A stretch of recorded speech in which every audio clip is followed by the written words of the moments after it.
Hello friends, welcome to Exampur. तो दोस्तों, मैं कुलजीत आज फिर आपके एग्जामपुर में स्वागत करता हूं। दोस्तों, ये है द हिंदू एडिटोरियल डिस्कशन की क्लास। दोस्तों, ये class UPSC, SSC, CDS, NDA, CAPF, air force इन सभी एग्जाम्स के लिए इंपॉर्टेंट है। दोस्तों, इस क्लास में हम रोज हिंदू एडिटोरियल में आने वाले इंपॉर्टेंट आर्टिकल्स को डिस्कस करते हैं। तो बात शुरू होती है कुछ इस तरह। तो दोस्तों, हमारे पास है ये वाला आर्टिकल। एक तो ये आर्टिकल है हमारी कहीं ना कहीं जीडीपी को कुछ चीजों से रिलेट किया गया है, पर कैपिटा इनकम को कहीं ना कहीं रिलेट किया गया है, और ये है इंटरनेट को फंडामेंटल राइट बनाने के ऊपर। ठीक है दोस्तों, तो बात शुरू होती है इस प्रकार। दोस्तों, उन्होंने क्या कहना है कि एक्सेस टू इंटरनेट, इंटरनेट का इस्तेमाल करना एक fundamental right to free speech और बेसिक फ्रीडम होनी चाहिए। किस प्रकार? यहां पे ये कहते हैं कि जो सॉफ्टवेयर फ्रीडम लॉ सेंटर का डाटा बताता है कि 100 इंटरनेट शटडाउन किए गए देश भर में 2019 में 100 बार। एक कश्मीर वैली में किया गया जब कंप्लीट इंटरनेट शटडाउन कर दिया गया। सिटीजनशिप अमेंडमेंट एक्ट के अंतर्गत प्रोटेस्ट के चलते किया गया। असम के जो सस्पेंशन हुआ ब्रॉडबैंड इंटरनेट का किया गया। तो ऐसी कुछ घटनाओं के चलते इंटरनेट बैन किया गया। जो बैन लगाया गया इंटरनेट के ऊपर वो अलग अलग धाराओं के चलते लगाया गया। कहीं पर लगाया गया सेक्शन 144 के अंतर्गत, कहीं पर लगाया क्रिमिनल प्रोसीजर कोड के अंतर्गत लगाया गया, कहीं सेक्शन 5 के, कहीं लगाया गया इंडियन टेलीग्राफ एक्ट 1885 के अंतर्गत। यहां पे लेकिन बात आती है लाइफलाइन फॉर। वो कहते हैं कि इंटरनेट है वो लोगों के लिए एक तरह की लाइफलाइन है। लाइफलाइन है क्योंकि इंटरनेट से आज देखिए पूरी दुनिया जुड़ी है, कोई शक नहीं है। आप भी तो इंटरनेट से पढ़ रहे हैं ना। तो यहां पे वो कहते हैं ये टाइम आ चुका है कि हम ये रिकॉग्नाइज कर लें कि हाँ, इंटरनेट, राइट टू इंटरनेट एक फंडामेंटल राइट है। जो इंटरनेट ब्रॉडबैंड है, मोबाइल इंटरनेट सर्विसेज है, वो लोगों की लाइफलाइन बन चुकी है। लोगों किसी भी वॉक ऑफ लाइफ से आ रहे हो, किसी भी लाइफ के कॉर्नर से आ रहे हो, कोई एजुकेशन हो, कोई हेल्थ हो, कहीं हो, हमें इंटरनेट की जरूरत रहती ही है। इंटरनेट एक बहुत बड़ा सोर्स ऑफ इनकम, इंफॉर्मेशन और कम्युनिकेशन का है। सोशल मीडिया के पर एक्सेस हमें यहां से मिलता है। ठीक है दोस्तों, इसके अलावा भी जो इंटरनेट की बात की जाए तो इंटरनेट प्रोवाइड करता है किस प्रकार से, इकोनॉमी के लिए भी एक बहुत बड़ी लाइफलाइन है इंटरनेट। क्या है? इकोनॉमी के लिए भी एक लाइफलाइन है इंटरनेट। ठीक है दोस्तों, इकोनॉमी इस पे चलती है। जो डिलीवरी बॉयज होते हैं, स्विगी के, अमेजोन के, ओला, उबर कैब्स होती हैं, वो भी इंटरनेट पर चलती हैं। बहुत से लोगों का तो रोजगार जुड़ा है। एजुकेशन, बहुत से लोग ऑनलाइन शिक्षा लेते हैं जैसे कि हम दे रहे हैं, वो भी इंटरनेट पर जुड़ा है। और उसके अलावा कई जगह पर राइट टू एजुकेशन की बात तो हमने की है। तो यहां पे बात करते हैं कि इंटरनेट प्रोवाइड करता है ट्रांसपोर्टेशन मिलियंस लोगों के लिए, चाहे अर्बन है चाहे रूरल है। ठीक है, access to health care, business occupation, तो ये सब चीजों के लिए इंटरनेट की जरूरत होती है। यहां पे वो कहते हैं कि access to internet a right that is very similar. जो इंटरनेट के ऊपर जो एक्सेस की बात की जाती है वो कहीं ना कहीं सिमिलर राइट टू प्राइवेसी के अंतर्गत, जो कि जस्टिस केएस पुट्टा स्वामी जजमेंट के अंतर्गत दिया गया।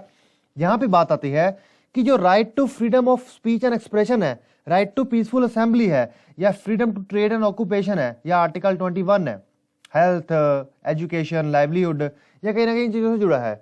अगर अंतरराष्ट्रीय, इंटरनेशनल, नेशनल पर लेवल पर देखा गया, अंतरराष्ट्रीय स्तर पर देखा जाए तो तब भी काफी मायने रखता है। इंटरनेट का जो एक्सेस है आर्टिकल 19 के अंतर्गत कहीं ना कहीं जुड़ता है। कौन से आर्टिकल 19 के अंतर्गत?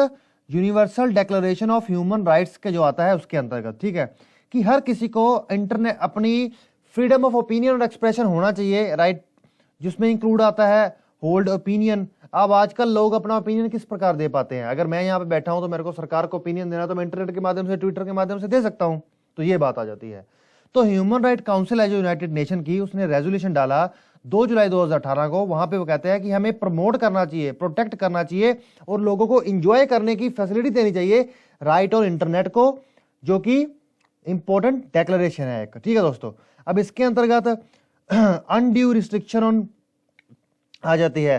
रेजोल्यूशन ये फ्रेम करता है the same right that people have offline must be protected online. ठीक है दोस्तों, अब आता है केरला केस। केरला केस की बात की जाए तो केरला केस में कहते हैं कि हाई कोर्ट ऑफ केरला ने made a start to domestic recognition. इसने स्टार्ट दिया एक तरीके का डोमेस्टिक देश के स्तर पर रिकॉग्नाइज करने का राइट टू इंटरनेट का। Judgement in Faheema Shirin case, state of Kerala, इन सब में, ठीक है दोस्तों।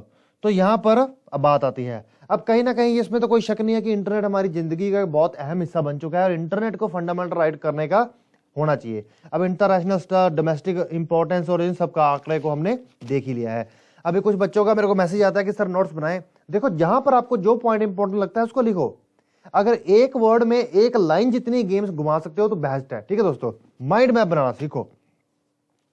अब आता है नेक्स्ट आर्टिकल, ये भी आसानों में आसान है। तो यहां से बात शुरू होती है ह्यूमन डेवलपमेंट इंडेक्स को लेकर। किसको लेकर? ह्यूमन डेवलपमेंट इंडेक्स की रैंकिंग भारत की। तो यहां पर वो बात करते हैं कि देखिए, बात पॉलिटिक्स की जाती है, ब्यूरोक्रेटी की जाती है,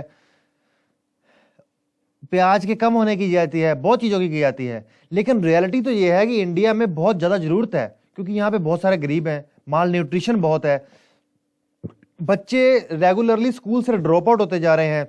हमारे पास ऐसे बहुत से यंग पीपल है जो कि वर्कफोर्स में ऐड हो सकते हैं, लेकिन बेटर स्किल ना होने की वजह से वो एक लेबर ही बन के रह गए हैं। तो ये सब चीजों को हमें देखने की जरूरत है। तो यहां पे वो बात करते हैं कि जो यूनाइटेड नेशन का ह्यूमन डेवलपमेंट इंडेक्स है उसमें भारत की रैंकिंग आई है 129। क्वेश्चन है एक तरह का, 189 देशों में से, मतलब 129 आई है किसमें से? 189 से भारत की रैंकिंग ह्यूमन डेवलपमेंट इंडेक्स किसका? यूनाइटेड नेशन का। तो यहां पर वो बात करते हैं कि देखिए, चाइना ऑक्यूपाई करता है 85th पोजीशन, ये भी बड़ी बात है। श्रीलंका भी 71 करता है, लेकिन इंडिया कितनी पीछे है। तो यहां पर वो बात करते हैं, देखिए कि low per capita PPP, one of the reason, सबसे बड़ा ये है कि हमारा जो कि रीजन फॉर इल्यूजन, इस इल्यूजन करने के लिए कि इंडिया एक वेल्थी कंट्री है, वो ये है कि कंट्री टू कंट्री कंपैरिजन जो किया जाता है। अगर वो कह रहे हैं कि इंडिया की बात करें तो थर्ड आता है after China and United states में, लेकिन अगर उसको अच्छे से देखें तो बात कहां जुड़ती है? वो कहते हैं इंडिया की जीडीपी पीपी आती है 43% of China and 59% of Indonesia. Indonesia से भी कम है हमारी, इंडोनेशिया की जितनी है उसका 59% हमारा बनता है, ठीक है दोस्तों। तो यहां पर आगे वो कहते हैं कि हालांकि हमारी वियतनाम से थोड़ी ज्यादा है, लेकिन क्योंकि वियतनाम कुछ देर में इसको भी क्रॉस कर लेगा, ठीक है दोस्तों, क्योंकि वियतनाम 118वें नंबर पर आता है, जो कि इंडिया से आगे है ह्यूमन डेवलपमेंट इंडेक्स में। पर कैपिटा जीडीपी पीपी की बात कर रहे हैं वो, कि इंडिया फ्रांस से बहुत पीछे है, यूके से बहुत पीछे है, ठीक है दोस्तों। GDP of Asia is 80% of India's, while इसकी पॉपुलेशन लेस देन हाफ है। आगे वो बात करते हैं कि India of course has strengthen the numbers at least, लेकिन वो कहते हैं कि देखिए common sense does not prevail. यहां पे वो बात करते हैं कि देखिए, गवर्नर आरबीआई के रह चुके रघुराम राजन ने कहा है कि देखिए, सरकार को स्टैचू बनाने से ज्यादा, नेशनल और रिलीजियस हीरोज को आगे लाने से ज्यादा स्कूल और यूनिवर्सिटी बनाने में ध्यान देना चाहिए, ताकि हमारे बच्चे पढ़ लिख कर अच्छा स्किल हासिल कर सकें, एक बड़ी पोजीशंस पर पहुंच सके, टॉलरेंट बने दूसरों के प्रति, और ग्लोबलाइज लेवल पर इंडिया को और कॉम्पिटिटिव बनाने में मदद कर सकें। और ये कहते हैं कि एज इंडिया इंटीग्रेट, मतलब कि आरसेप के अंतर्गत जैसे कि इंडिया इंटीग्रेट कर रहा है, लेकिन कहीं ना कहीं इंडिया आइसोलेशनिस्ट की बात कर आइसोलेशनिस्ट हो गया, क्योंकि आरसेप से इंडिया बाहर रहा। वो कहते हैं आरसेप में इंडिया ने रिफ्यूज कर दिया ज्वाइन करने के लिए, हालांकि काफी सालों से वो इसके अंदर नेगोशिएशंस कर रहा था, लेकिन जो काइंड ऑफ प्रोग्राम इंडिया इससे बाहर रहा, कहीं ना कहीं बहुत बड़े पोटेंशियल मार्केट से इंडिया बाहर हो गया, इनका कहना यह है, जिसके इंडिया को थोड़ा सोचना चाहिए, ध्यान देना चाहिए। हालांकि यह पॉइंट जो अभी मैं बोलने वाला हूं ये इसमें नहीं दिया है कि आरसेप ने, चाइना ने कहा है कि देखिए कोई बात नहीं, इंडिया की प्रॉब्लम्स को हम एड्रेस करेंगे और इंडिया को भी साथ में जोड़ेंगे, ठीक है दोस्तों। तो इसी के साथ यहाँ पे हमारी क्लास पूरी होती है, और सबको नए साल की शुभकामनाएं। मेरी क्लास सबसे पहले होती है और मैं ही शुभकामनाएं दे रहा हूं, तो हैप्पी न्यू ईयर सबको। पढ़ो, आगे बढ़ो, कुछ बनो, और दूसरों की, गरीबों की, कमजोरों की मदद जरूर करना, ठीक है दोस्तों, क्योंकि उसी मदद से हम आगे बढ़े हैं, वही मदद देके किसी को आगे बढ़ाना है। दोस्तों इसी के साथ मैं आपका एग्जामपुर में आने के लिए थैंक्स करता हूं। लाइक शेयर सब्सक्राइब करना मत भूलिएगा, और हमारी एग्जामपुर की ऐप को प्ले स्टोर से डाउनलोड करिएगा, ठीक है दोस्तों। Okay friends, bye bye.